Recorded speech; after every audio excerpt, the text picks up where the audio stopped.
Antes de o mundo chamar de rei, ele era apenas um menino pobre, de pés descalços, a correr atrás de uma bola feita de trapos. Não havia estádios cheios. Não havia milhões de pessoas a gritar o seu nome. Não havia troféus, câmaras, contratos, nem manchetes. Havia apenas um miúdo brasileiro, magro, sonhador, com os olhos presos numa bola e o coração cheio de uma certeza que ninguém à sua volta podia ainda compreender. Ele não nasceu rei, nasceu menino. E talvez seja por isso que a sua história continua tão poderosa. Porque Pelé não apareceu no mundo como uma lenda pronta. Foi construído no pó das ruas, nos campos simples, nas dificuldades da infância, na promessa silenciosa de um filho que viu o pai chorar por causa do futebol e decidiu, ainda criança, que um dia faria o Brasil sorrir. Esta é a história de Edson Arantes do Nascimento.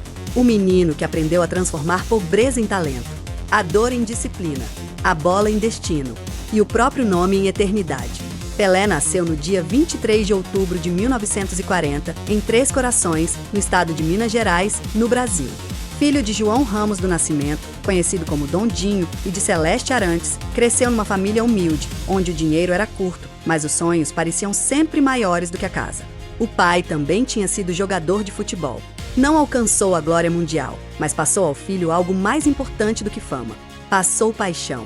Passou respeito pelo jogo. Passou a ideia de que a bola podia ser mais do que um objeto. Podia ser linguagem. Podia ser esperança. Podia ser saída. Pelé cresceu numa época em que o Brasil ainda procurava sua própria grandeza no futebol. O país amava o jogo, mas também conhecia a dor das derrotas. Em 1950, quando o Brasil perdeu a final da Copa do Mundo para o Uruguai, no famoso Maracanazo, o menino Edson viu o pai profundamente abatido. Aquela tristeza marcou. Disse que, ao ver o pai chorar, o menino fez uma promessa. Um dia, ganharia uma Copa do Mundo para o Brasil. Na boca de uma criança, poderia parecer fantasia. Mas algumas fantasias, quando encontram talento e trabalho, tornam-se destino. Na infância, Pelé não tinha uma bola de couro como os grandes jogadores. Muitas vezes, jogava com meias enroladas, trapos ou qualquer coisa que pudesse rolar pelo chão. A rua era o seu primeiro estádio. Os amigos eram os seus primeiros adversários. As pedras faziam de baliza. O chão irregular ensinava-lhe aquilo que relvados perfeitos talvez nunca ensinassem: o controlo, o improviso, a malícia, o equilíbrio, a criatividade.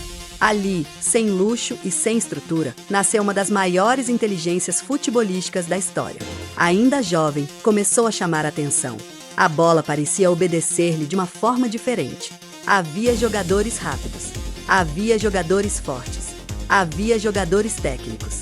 Mas Pelé parecia juntar tudo. Tinha explosão, tinha visão, tinha força, tinha drible, tinha remate, tinha cabeceamento.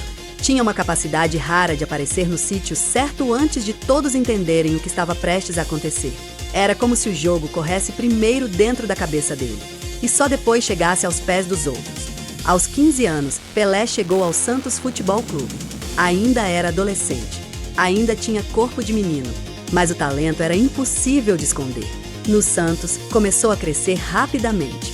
E o clube, que já tinha história, tornar-se-ia palco de uma das carreiras mais brilhantes que o futebol alguma vez viu. Pelé estreou-se como profissional muito novo e logo mostrou que não era apenas uma promessa. Era uma força da natureza. Marcava golos com uma facilidade absurda. Driblava defesas como se já soubesse o que eles iam fazer antes de se mexerem. Transformava jogadas difíceis em momentos simples, e momentos simples em espetáculo. Com o tempo, o Brasil começou a perceber que tinha nas mãos algo raro. Não apenas um bom jogador, não apenas uma estrela nacional, mas alguém capaz de mudar a própria história do futebol. Em 1958, Pelé foi chamado para a seleção brasileira que disputaria a Copa do Mundo na Suécia. Tinha apenas 17 anos. Era quase um menino entre homens. Mas quando entrou em campo, o mundo viu algo que não estava preparado para ver. Pelé jogava com uma mistura de juventude, coragem e genialidade que parecia impossível. Na semifinal contra a França, marcou 3 golos. 3 golos numa semifinal de Copa do Mundo com apenas 17 anos. Na final contra a Suécia, marcou mais 2. Um deles ficou na memória como obra de arte. Recebeu a bola, levantou-a por cima do adversário e finalizou com frieza. O Brasil venceu por 5-2. E, naquele dia, o menino que prometera consolar o pai ajudou a dar ao Brasil o seu primeiro título mundial. Depois do apito final, Pelé chorou. chorou como criança, porque, no fundo, ainda era quase isso. Um jovem de 17 anos esmagado pela grandeza do momento. O mundo acabava de descobrir Pelé, mas o Brasil acabava de ganhar um rei. A partir dali, tudo mudou. Pelé deixou de ser apenas Edson, deixou de ser apenas o jovem do Santos. Passou a ser símbolo nacional. O menino pobre de Minas Gerais tornou-se a imagem de um Brasil alegre, criativo, genial e apaixonado por futebol. Nos anos seguintes, Pelé continuou a brilhar no Santos. Com ele, o clube conquistou títulos, viajou pelo mundo e encantou multidões. O Santos de Pelé não era apenas uma equipa, era um espetáculo ambulante. Onde jogava, atraía estádios cheios. Pessoas queriam ver aquele homem que parecia inventar futebol em tempo real. Pelé podia marcar de cabeça, podia rematar de longe, podia passar por 3 adversários, podia assistir um colega, podia decidir um jogo num segundo. E esse era o seu maior perigo. Pelé não precisava de muito tempo. Bastava-lhe uma bola mal defendida, um espaço mínimo, um erro de posicionamento. Instante. E o jogo mudava. Em 1962, Pelé chegou à Copa do Mundo do Chile já como estrela mundial. O Brasil tinha confiança. Pelé era o grande nome da seleção, mas uma lesão afastou de grande parte do torneio. Mesmo assim, o Brasil sagrou-se bicampeão mundial, com Garrincha a assumir papel decisivo. Pelé, ainda que limitado pela lesão, somou o 2º título mundial da carreira. Mas a história ainda lhe reservaria mais glória e também mais sofrimento. Em 1966, na Copa do Mundo de Inglaterra, Pelé sofreu duras entradas dos adversários. Foi caçado em campo. O futebol ainda era menos protegido, mais físico, mais permissivo com a violência. Pelé acabou lesionado e o Brasil foi eliminado cedo. Aquele torneio deixou marcas. Pelé ficou magoado, física e emocionalmente. Chegou a dizer que talvez não disputasse mais Copas do Mundo. Para muitos, parecia que o ciclo da grande estrela podia estar a terminar. Mas os verdadeiros mitos não desaparecem no momento da queda. Eles voltam. E quando voltam, deixam a história ainda maior. Em 1970, Pelé chegou à Copa do Mundo do México com a missão de liderar uma das seleções mais brilhantes de todos os tempos. Aquele Brasil tinha Jairzinho, Tostão, Rivelino, Gerson, Carlos Alberto e tantos outros nomes marcantes. Mas Pelé era o centro simbólico, a referência, a alma daquela equipa. A Copa de 70 transformou-se numa obra-prima. O Brasil jogou um futebol elegante, ofensivo, criativo e inesquecível. Pelé já não era um menino de 17 anos. Era um homem maduro, experiente, completo. Tinha menos inocência, mas mais sabedoria. Menos surpresa, mas mais comando. Na final contra a Itália, Pelé abriu o marcador com um cabeceamento poderoso. Subiu no ar como se o tempo parasse. Depois, participou em jogadas que ficaram gravadas para sempre na memória do futebol. O 4º golo do Brasil, marcado por Carlos Alberto, nasceu de uma construção coletiva perfeita, com Pelé a fazer o passe final. Foi mais do que um golo. Foi uma declaração. O Brasil venceu por 4-1.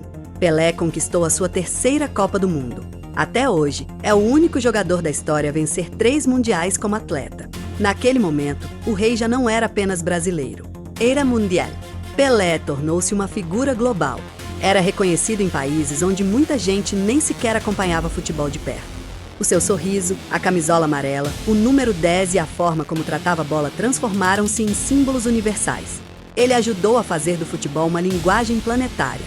Antes de Pelé, o futebol já era popular. Depois de Pelé, tornou-se ainda mais mágico.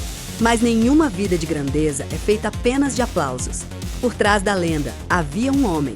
E por trás do homem, havia pressões, erros, dificuldades, contradições e dores.